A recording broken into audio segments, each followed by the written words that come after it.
This is House Planning Help episode 143. Hello, I'm Ben Adam Smith, and this is the podcast for you if you're interested in self-build, because I'm exploring what houses we should be building in the 21st century and trying to break down the major roadblocks that may get in our way. My personal goal is still to create an energy-efficient home before I turn 40 in Whoa. Newsflash, I am now 40. This was not the episode I wanted. I hoped we'd be somewhere completely different. Instead, I have failed in my quest, and majorly at that. So today it's all about why I haven't built my house in the allotted time frame. 4 years seemed like a long time. What actually went wrong? Can I pinpoint it? Could I have done it? Maybe it was never going to happen. And what next? First, though, I thought we'd do rather fun, recap the story, because I've been doing this podcast for 4 years now. And this is how it all began in August 2012. Dare I press play? Go on then, let's do this. Have you always wanted to build your dream home? Maybe you know what you want. But what if it could be better? HousePlanningHelp.com. Speaking to the experts, searching for better ways, planning for the future. Build a better home. HousePlanningHelp.com podcast.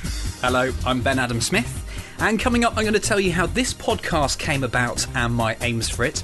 Plus we have the first in a series of interviews with the experts. I'll be speaking to Simon Lewis, Managing Director of R.W. Armstrong, a very successful residential builder in southeast England. HousePlanningHelp.com. So thank you for downloading this podcast. It is the first one, and I thought you probably would want to know a little bit more. You can never tell that I worked in commercial radio before, could you? We sound a little bit different these days. That's what happens with these podcast things. You can go back into the archive if you want to see what else happened in that first episode, houseplanninghelp.com/1. So what did happen in terms of my timeline? How did I keep myself busy? Obviously, doing the podcast and running a business is a challenge enough, but in August 2012, I said that I wanted to build an energy efficient home.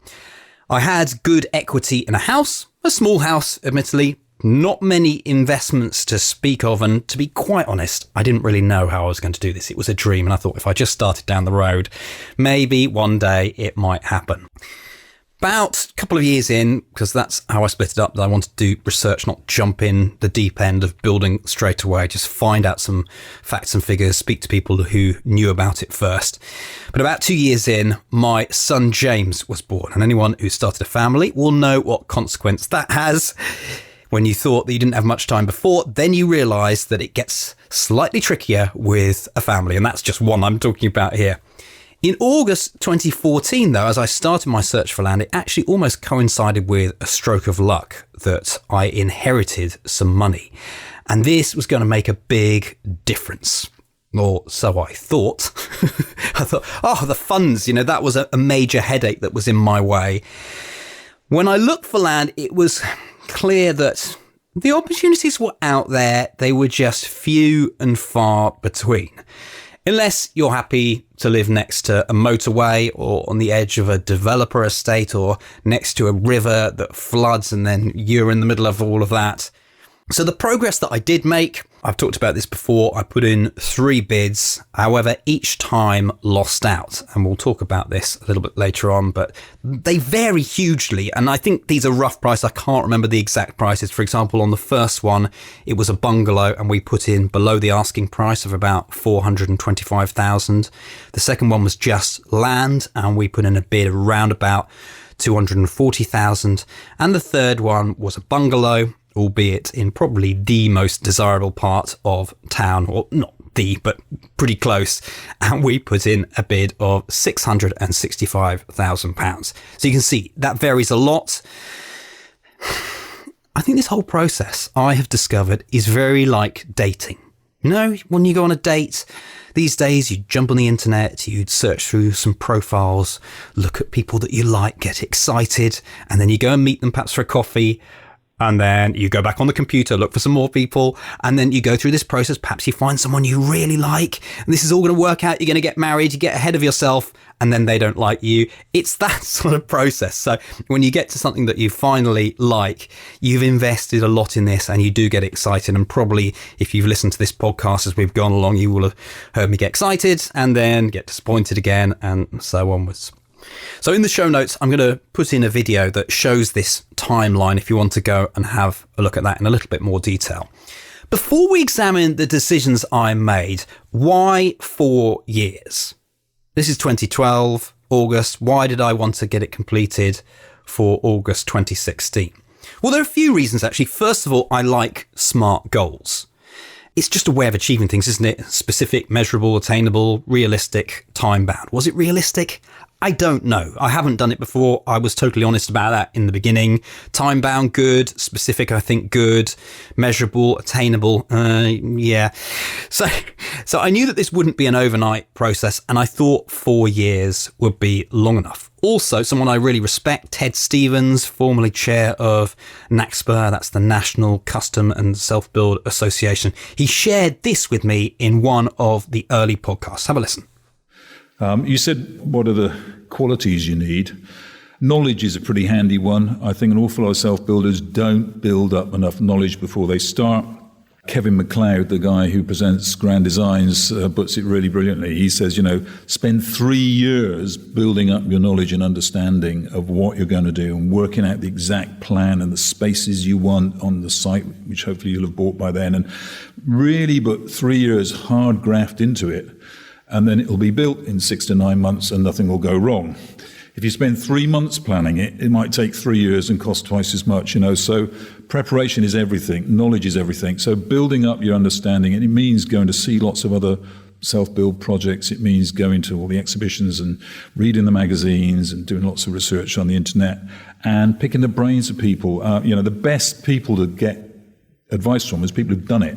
And don't be afraid to go to a building site which looks like it might be a self-build project and chat to the people on it, and ask them if you can show them around, that's you'll get more knowledge from that than anything else. Listening back to that, it is great advice, which I feel perhaps I've executed 50% of the way there. Clearly, I've done a lot of work in building up the knowledge, yet I've done little of the planning, or as much planning as I can do without land. And that's why land for me was the major stumbling block. And actually, I'm not alone, I don't think, because I've seen surveys that have been done before and research that says that is the toughest thing. Not everywhere, because of course, different geographical locations, some very easy to find land. Being close to London, it's competitive, it's expensive, or in my experience, there just aren't that many opportunities that I know about, unless I'm doing it wrong. If I could do it a different way, maybe one day I'll be able to reflect back on this. So let's look at the key decisions that may have led me to failing to build this house within the 4-year time frame. It's just what I've jotted down, no particular order. First of all is spending 2 years doing research before starting the land search. Good idea? Bad idea? The jury's out a little bit because clearly there is nothing wrong with researching. As Ted was saying there, it's good to build up your knowledge and not make a mess of it all straight away. So I think the pros of this, yes, better informed, yes, perhaps enjoying that learning process because it's very exciting. Just make sure you don't get hooked on one aspect that you find particularly interesting. Maybe for me, that would be energy efficiency and just going deep down there. Don't regret any of that research. I just think that maybe if I'd focused on land from the very beginning, I might have moved a bit further in the process. So some of the downsides, yes, I probably missed out on land opportunities, or I have definitely missed out on land opportunities. I mentioned that my finances weren't so good in the beginning. However, also over the 4-year period, the prices of everything have gone up. So it's one of these things. And we did have equity. We could have worked out some financial plan of how much we could afford. Potentially, this has extended the length of time for your build as well. If you put this time into just purely learning, and ultimately, if there is some stumbling block up ahead, then it could be an entirely wasteful process. Or maybe, you just got to accept that it's been fun to learn, yet you're not going to action. And I do meet a few people who want to build a house, yet it has been years and years. And I really don't want to be in that situation. I do want to continue on with this, but I don't want to be someone who's talking about it for the next 20 years. Please, please. So the lesson behind all of this, I think, is without land, you are definitely not building anything. It's just a given. You're not going to be building your house. I know that sounds like such a simple statement, yet it's one that perhaps we think will be easy to sort out and is not so easy. Or, again, that's my experience. And I can imagine similar stumbling blocks, for example, what we talked about finance a few seconds ago, that, again, this is one of those areas that you've just got to be sure you can do it. Now, we all have finance to a certain degree. That's something that you should sort out on day one. Okay, your finances may improve, or you may get lucky like I did and get some more money into the pot. However, these sort of things will mean the project is just going nowhere. And maybe planning permission is another one of those that without planning permission, you're not going to be building either. So that's sort of another tricky one, isn't it? Because you don't really want to be buying land unless you're speculating well. And as a first timer, do you want to speculate? It could all go horribly wrong. Everything else, I think you can almost buy your way around. So say, for example, things are going wrong. You can normally find a way. If you have to get a different team or whatever it is, money talks, doesn't it, really, to get you there. But going back, the land, if the opportunities aren't there, I don't know, I suppose you could throw money at people. If you've got ridiculous pots of money. Planning permission and finance, 3 fundamentals of this whole process. So my second point is not being prepared to relocate has really limited what plots I can choose. Land availability, as we've already touched on, it's about supply and demand. So this changes according to where you are in the world. For example, my friends, this is the flip side of the situation. Mike and Lizzie, who I've mentioned, have been thinking about a second self-build. Well, they've been thinking about it for a month or 2 months. They went up to Scotland, said we need a piece of land, and rather annoyingly came back and said, right, we've bought it. No, good luck to them. They deserve it, and I think they're going to have a really exciting time. I'm so intrigued what they will do on a second time round. I live near to London, and clearly that makes things difficult. We're also very much part of our local community. We could step away from that. This is certainly a choice. I've lived here 12 years. My wife has probably lived here maybe 20 years now. Something like that's frightening, isn't it? So you walk down the street and you bump into people. And that's something that we have chosen not to leave. I think we'd be a little bit more flexible now, and we have gone further afield. But this is the lesson here, that you have to realise that not being flexible could and probably will slow you down. And this includes not tackling those difficult plots, the ones with noise, the ones where the location's slightly dodgy or the sewage works is next door. My third decision that's quite interesting was not being prepared or sometimes able to pay over the odds. And I put this one down because clearly what you bid for land will reflect on whether you get it or not. So people that pay over the odds, they've got the land. They can continue on to the next stage. It's not saying it's a sensible decision. Perhaps they'll lose money. But I wonder if we bought land a few years ago, actually the market always seems to be rising. I have some friends, Rob and Rob, who do a very good property podcast, and they talk about this 18-year property cycle where the market actually goes through these fluctuations. So you've got to expect it to go down, and it'll probably have a wobble at times. But really, every 10 years or so, going back decades, property has doubled in value. So it'll be interesting. Maybe this won't continue. However, the evidence over these last few decades is just astounding. So that might be another way of looking at it, that if you don't jump on, things are only going to get more expensive.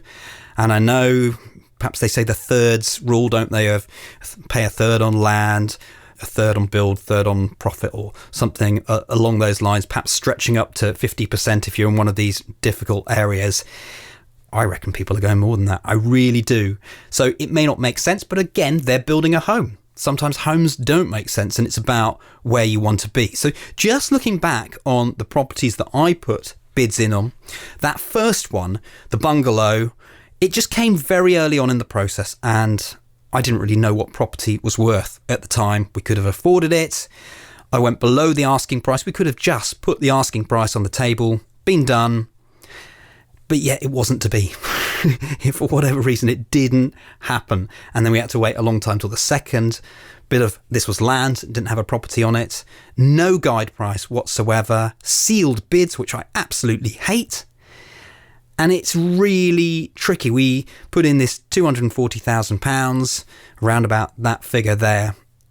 And they don't really tell you what it went for, but we managed to do some digging and begging. And they said for more or less £400,000. And there's no way that the finances would stack up on that. Where we were above, probably taking out the profit of the build. And even then, it didn't matter. But they were in a privileged position. They were downsizing. It was about just moving on.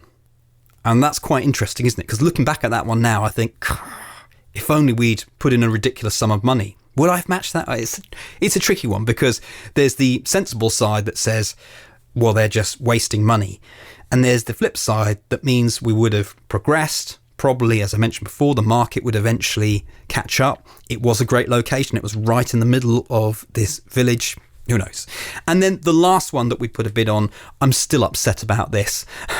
I look at it. In fact, I cycled past there a couple of days ago, and it's still as it was when someone else bought it, not me, in the desirable part of town. Nice space. The guide price was dangerously high. Yes, we could have afforded it. No, we could have done. We could have gone there. Good idea, bad idea. Should I put in more? Just eats away at you. I don't think we could have put in more on that one. So there we go. That's the third one, not being prepared or sometimes able to pay over the odds. My fourth decision, this was not managing to enlist a home building coach. I'm not even really sure whether these people exist, because I haven't found someone of the caliber that I would want. I have approached people. I think it was either the second or third year in, when I was getting concerned that I was not moving on. And I thought, well, one great thing like you do in business, when you can't do something, you go and get help.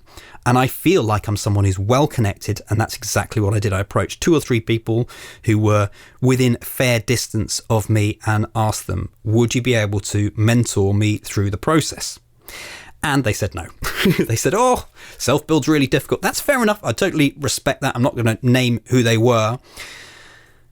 I think it could have helped. And this led me in part to setting up the hub, because I believe that the hub, if we get it right in future and can build it to where I'd like it to go, then we could help self-builders on a bigger scale than just one-to-one. But I was trying to think, what would you charge to get me through this whole process? And yeah, that didn't happen. So perhaps I lost hope in that idea. I tried 3 or 4 people and then stopped on that route.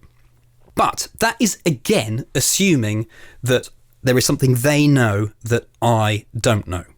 Maybe I am doing everything that I could be doing. It would be interesting just to see that flip side. And as I sat down to write my list, I could only think of one more point. It's interesting, isn't it, that I've only listed 5 different decisions that could have impacted. I'm sure there must be others. I just sat there thinking, what else could I have done differently? If you can see any from the outside, let me know. What could I have changed? Number 5 is not taking risks beyond a certain point. So, as I mentioned, these are all really connected to land. So I've seen plots that one was nice, but was subject to, well, it was a mixture. It was a guy who just felt dodgy. There was something weird going on. Didn't really like what he'd done. I suppose he was a developer. He had 10 different businesses going, and it just didn't seem right. And this patch of land was susceptible to flooding. Other than that, it was really, really nice. And maybe being a bit braver, I could have just gone in there and built the house that would withstand the flooding. It just, something made me nervous. I don't want to do this as a first build. I'd rather something that is just a little bit safer. So that point of risk, I don't know where the balance is. The other one was the plot of land. This is just recently one that's come to mind, with a 40-year lease on. So you would be buying a leasehold. Now, there's nothing to say that when that lease expires, that because it's dating back 500 years, that just, I don't know what would happen at that point. But I could have taken that risk of buying this place, knowing that I'm going to live there for a few years and that we could get it sorted out. However, the worry there was, well, if you need to sell it or something happens, you need to relocate, you're stuck with something that no one else wants. So somewhere in here, there's a risk line. And I'm sure maybe if you're looking at different pieces of land, you'll appreciate that too. So good idea, bad idea. I've just gone with my gut feeling saying, don't touch this one.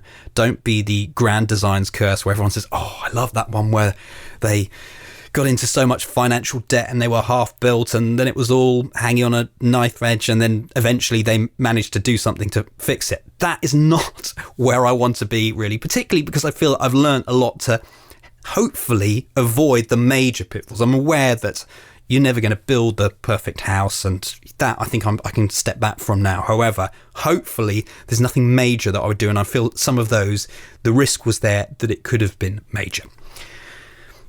So that's my list. Shall we have a review of it? Yeah, it's quite interesting because, as I mentioned, connected to the decisions that I've made. So the first one was spending 2 years doing research before starting my land search. Second one, not being prepared to relocate to available plots. Third one, not being prepared or sometimes able to pay over the odds, whether that's sensible or not. Number 4, not managing to enlist some help, a home building coach, an architect or a builder. There was one stage quite early on when a local architect found a double plot, and that was quite exciting. I thought that one would come off because the numbers were all good. It's just the land didn't actually come about then. And the fifth one, not taking risks beyond a certain point. I've put these on the substitute list because I don't think they are really factors, but did I devote enough time to it? Would more time have changed things? I don't know, because it feels like we put a heck of a lot of time into this and been all over the place looking at different pieces of land. Maybe I should put another one on here. Have I been too picky? Do we just take on a problem plot or one that wasn't quite right? Because obviously there's a range of problems on it. And another one on here is to do with finances, that if I'd been more comfortable with my finances on day one, because you always have financial options, could we have got going on that land search earlier? And then maybe I would have found something or something just out of my price range, which ultimately wouldn't have been out of my price range. Yeah, hopefully you understand where I come from there. So let's tie this all up now. What happens next? This is just what I've found, my experience, as I love sharing on this podcast. I don't think I'm going to get upset with completely failing to build a house, and I still want to do it. I really want to do it. And I think that would be the biggest thing to go wrong, is that if I just gave up. I'm prepared to take a more twisting route if that's what's needed. I have a family that we are squeezed into this small house. I think that's been a good decision, staying here and just being able to make the finances get better over time. Effectively, we've got 2 bedrooms, and if we want to extend the family anymore, there's no way that we can stay here. So some move will need to be on the cards, and I think I'm just about out of time for the land search. That's the deal I did with my wife, that we'd have to get something by this summer. But she's still on board. She's been brilliant in the search too. So if we move, we'll maybe think about, well, could we take on something small like an extension on the side while we keep looking for the bigger plot, just to get a bit of experience along the way, perhaps use an architect. All of these things I think will be useful. So that's where I'm at. I'm also going to change the intro now. Don't worry, I'm not going to tell you when I'm going to finish this build by. I'll be hugely embarrassed that I told you all the way along and I have got nothing to show for my goods. So next time round, it will be minus that bit. And then just every so often, I'll give you the update, say, well, it's actually been 6 months after the 4 years. Oh, it's actually been 10 years ago that I started this. All of that sort of thing. So we'll do that. Let's finish up with a quick announcement, and that is that we're starting in-person monthly meetups soon. So I've got the first one scheduled in central London. This is Tuesday, the 6th of September 2016. If that date has shot by, then we'll have more coming up, because we're trying to do this every single month. The idea being just a way to get together. It's more networking, just trying to work through problems.